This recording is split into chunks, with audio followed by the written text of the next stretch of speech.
8 начина да гориш мазнини докато спиш.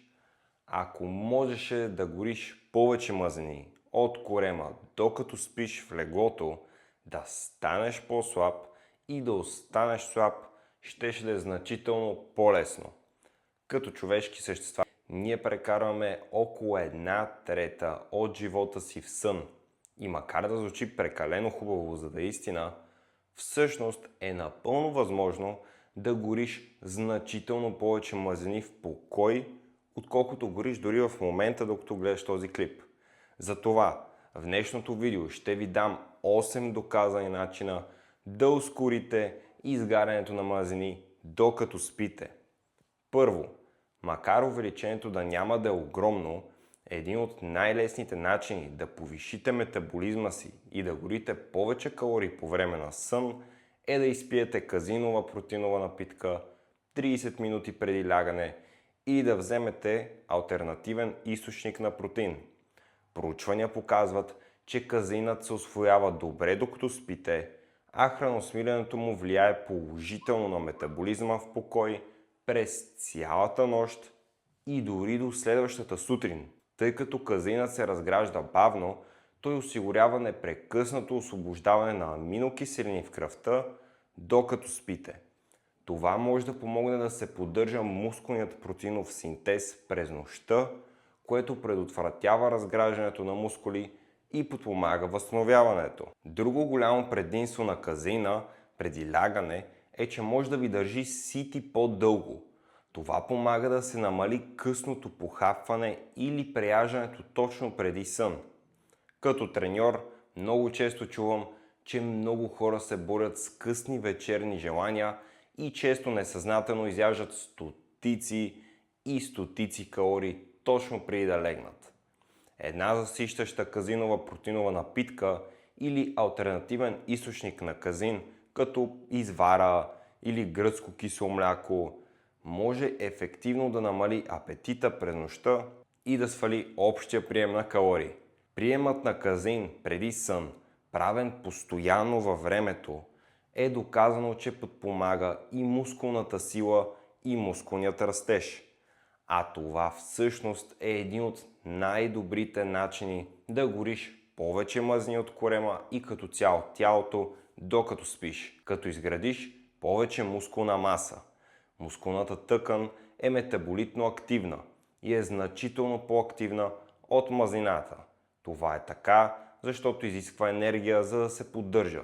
Изисква енергия и за да изпълнява основни функции, като възстановяване на увредени мускулни влакна, поддържане на стойката и създаване на движение.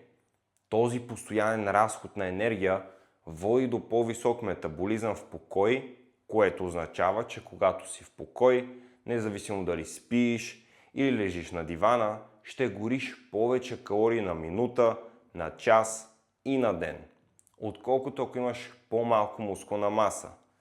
Мазнината също изисква някаква енергия за поддръжка, но е по-малко метаболитно активна в сравнение с мускула. Друго предимство на мускулната тъкан е, че може да усвоява и съхранява гликоген, разградения и складиран вариант на въглехидрати. Всеки път, когато вдигаш тежко, изчерпваш голяма част от този складиран гликоген в черния дроб и мускулите, което ти позволява да презаредиш тези запаси, без те да преливат в складиране на мазнини. И това ни води до следващото нещо, което можеш да направиш, за да гориш повече калории докато спиш. Вдигай тежко или прави други високо интензивни тренировки. Причината е нещо наречено ефект на допълнителното изгаряне след тренировка, което често се използва като маркетингов трик в фитнеса, за да се продават магически хапчета за изгаряне на мазнини, уреди за домашни тренировки и тренировъчни програми. Но ефектът на допълнителното изгаряне след тренировка е реален, научно обоснован феномен. Точният механизъм, който стои зад по-бързия метаболизъм след високото интензивно натоварване, се нарича повишена консумация на кислород след тренировка. По същество, това води до факта, че продължаваш да изгаряш повече калории, дори след като си приключил с тренировката. Тялото ти ще продължи да гори калории с повишена скорост след силова тренировка, защото трябва да възстанови мускулната тъкан, да попълни енергийните запаси и да изчисти отпаднатите продукти.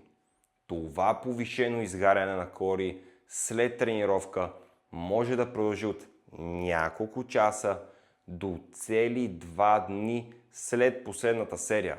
Колко дълго ще продължи при теб, зависи от неща като интензивността и продължителността на тренировката. По-високата интензивност води до по-дълготрайно допълнително изгаряне след тренировка. Зависи и от нивото ти на форма. Ако си добре трениран, допълнителното изгаряне след тренировка обикновено ще е по-кратко, отколкото ако си извън форма, защото тялото ти се възстановява по-бързо. И накрая, базовите упражнения, като клекове, тяга и лежанка, обикновено създават по-голям ефект на допълнителното изгаряне от изолиращи упражнения като сгъвания за бицепс или разтягане за трицепс. Като допълнителен плюс, силовите тренировки като цяло подобряват инсулиновата чувствителност, което помага на тялото да управлява по-добре кръвната захар и влияе положително на метаболизма, както и на способността ти да използваш хранителните вещества по-ефективно. Следващият начин да гориш повече калории докато спиш е да пиеш повече вода през деня.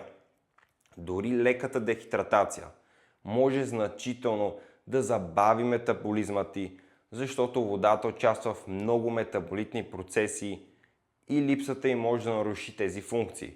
Дехидратацията може да повлияе на храносмилянето, на усвояването на хранителни вещества и транспорта на важни съединения в тялото.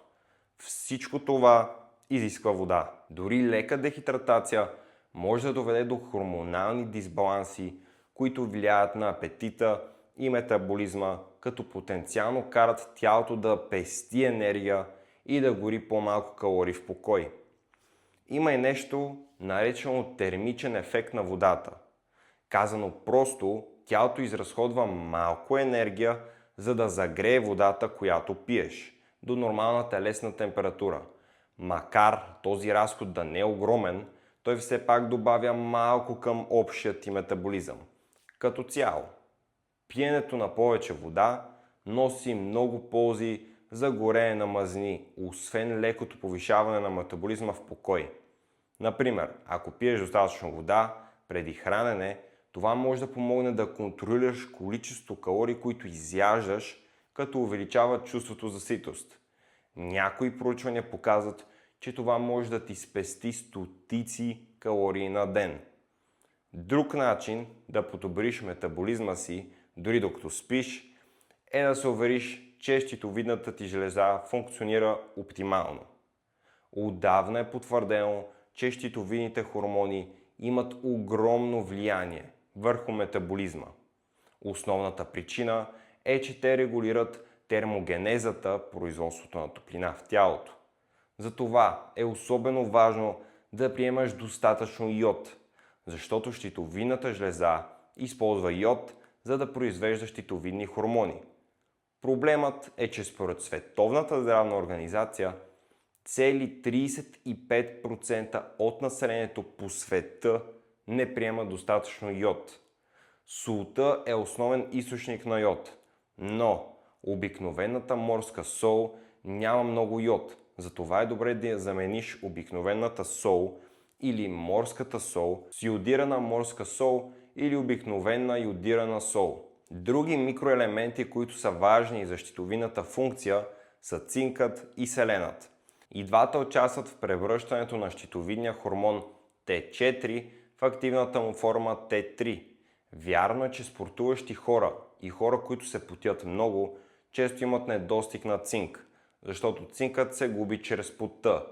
Така че използването на йодирана сол и приемът на богати на цинк храни, като стридии или прием на цинкова добавка, ако се потиш много. Всичко това може да гарантира, че метаболизмът ти работи на максимума си докато спиш.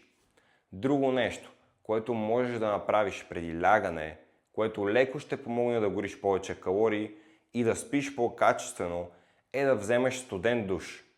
Излагането на студ може да увеличи метаболизма, като стимулира кафявата масна тъкан, известна като кафява мазнина, която може да гори калории, за да произвежда топлина.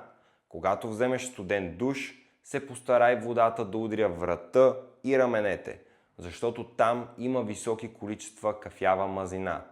Макар изгарянето на калории от един студен душ да е сравнително малко, той има и други ползи. Например, подобрява качеството на съня и намалява стреса. И двете неща косвено подпомагат метаболизма, така не само ще изгориш малко допълнителни калории в леглото, за да генерираш топлина в отговор на ниската температура, но и ще заспиваш по-бързо. Това е така, защото телесната температура естествено пада, когато организмът се подготвя за сън, а студеният душ, точно преди лягане, може да помогне това да се случи. И като говорим за температура, понижаването на температурата в спалнята е още един лесен начин да гориш повече калории, докато спиш и едновременно с това да подобриш качеството на съня. Поддържането на по-хладна среда за сън може леко да повлияе на метаболизма и да ти помогне да изгориш малко допълнително калории, докато спиш. Тази по-ниска температура кара тялото да работи по-усилено, за да поддържа стабилна вътрешна температура, което води до термогенеза. Термогенезата е процес, при който тялото гори калории, за да произвежда топлина. Този допълнителен разход може да доведе до по-малко висок метаболизъм, дори по време на сън и потенциално да помогне за изгаряне на още малко мазнини. И както казах, по-хладната спалня често води и до по-добър сън, което ни води до още един изключително важен съвет за максимално изгаряне на мазнини чрез съня. Да спиш достатъчно. Качественият сън е ключов за цялото здраве и метаболитната функция. От друга страна, ако не спиш достатъчно, това може да доведе до промени в нивата на хормоните, които влияят отрицателно на метаболизма. Например, може да повишат нивата на хормона грелин, който стимулира апетита, и да се понижат нивата на лептин, който сигнализира ситост. Тези хормонални промени могат да доведат до по-голям прием на храна и натрупване на мазнини, особено защото липсата на сън прави тялото по-малко ефективно в използването на инсулина за регулиране на кръвната захар. Вероятно, затова проучванията показват, че хората, които спят по-малко от 7 часа на нощ, е по-вероятно да са с наднормено тегло или с затостяване. Доказано е, че недоспиването може да понижи тестостерона и да повиши естрогена, както и нивата на кортизол, докато достатъчният сън прави точно обратното.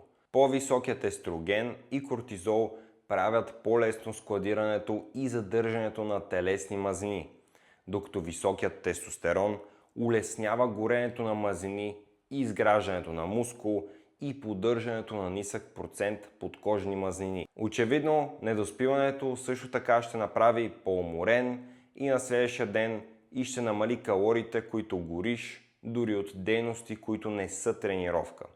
Затова целта ти трябва да е поне от 7 до 9 часа сън на нощ. И така, това са 8 начина да повишиш метаболизма си докато спиш. Тук ще оставя още 2 интересни клипа. Абонирайте се за канала, ако видеото ви е харесало. Ще ви бъда много благодарен и ви очаквам във формулата. Пожелавам ви всичко хубаво и приятен ден!